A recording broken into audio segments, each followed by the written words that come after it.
Musicians foundation Sirajganj জেলা শাখা কর্তৃক আয়োজিত আজকে যে প্রীতি ফুটবল ম্যাচ, এটা মূলত আসলে হচ্ছে হৃদ্রতা, ভ্রাতৃত্ব এবং আসলে ভালোবাসার যে বহিঃপ্রকাশ এবং একটা ঐক্যের ব্যাপার। মূলত সেই জায়গাটায় একটা দল হারবে, একটা দল জিতবে, এটাই স্বাভাবিক। কিন্তু জয় পরাজয়টা আসলে মূল ব্যাপার না। মূল ব্যাপারটা হচ্ছে যে একসাথে হওয়া একটা মিলন মেলা।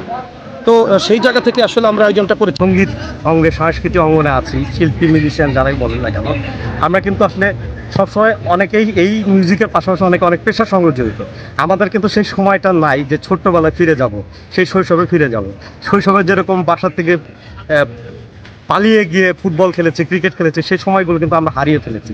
যার জন্য হঠাৎ করে আমাদের মনে হলো যে আমরা একদিনের জন্য আবার সেই শৈশবে ফিরে যেতে পারি কিনা। সেই শৈশবে ফিরে যাওয়ার জন্য আমাদের এই ব্যতিক্রমী আয়োজন বাংলাদেশ মিউজিশিয়ান ফাউন্ডেশন সিরাজগঞ্জ জেলা শাখা কর্তৃক এই প্রীতি ম্যাচটা আয়োজন করেছে। আসলে আমরা মিউজিক এবং গানের পাশাপাশি আমরা যে একটু বিনোদনের যে আরও কিছু মাধ্যম আছে, সেটা ফুটবল খেলা, সেইটা আমরা কি করছি, শিল্পী এবং মিউজিশিয়ানরা আমরা মিলিয়ে খেলার চেষ্টা করছি। যেন আমরা শুধু গানের মধ্যেই, সঙ্গীতের মিউজিশিয়ানের মধ্যেই না, আমরা অন্যান্য বিনোদন, অন্যান্য কিছু আমরা পারি।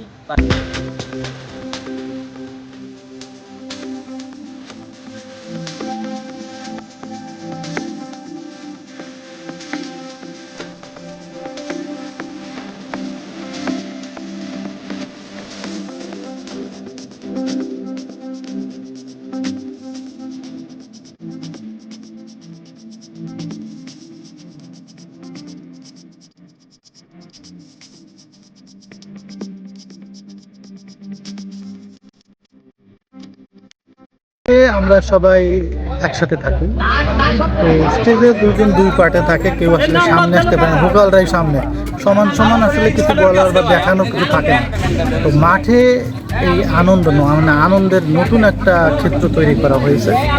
এখানে সবাই সামনে থাকবে, মানে মিউজিশিয়ানদের পিছনে থাকবে, ভোকালরা আগে থাকবে, সেটা না। এখন সবাই সামনাসামনি মুখোমুখি এই আনন্দ, নতুন একটা আনন্দের একটা ক্ষেত্র তৈরি করলো। আমরা মনে করি যে এরকম আনন্দ অন্যান্য ভাবেও হতে পারে।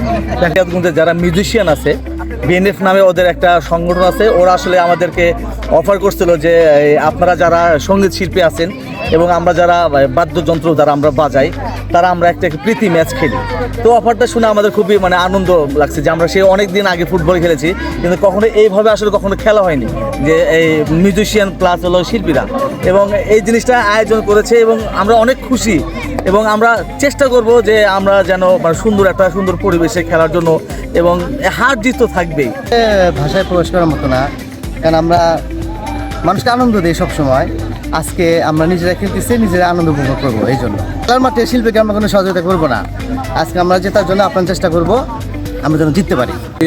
শিল্পী এবং যন্ত্রশিল্পীদের মধ্যকার যে প্রীতি ম্যাচ, এটি সত্যি খুবই আনন্দের। কারণ হচ্ছে যে ক্রীড়াও একটি সংস্কৃতির একটা অংশ, সংস্কৃতির একটি পার্ট। সেই হিসাবে আমাদের যন্ত্রশিল্পী এবং সঙ্গীত শিল্পীদের মধ্যকার যে প্রীতি ম্যাচ, এটি শিল্পীদের মধ্যে যেমন অনুপ্রেরণা যোগাবে, তেমনি সাধারণ মানুষদের মাঝেও ক্রীড়ার প্রতি যে উৎসাহ উদ্দীপনা যোগাবে, এবং এটি আমাদের দেশের জন্য খুবই কল্যাণকর।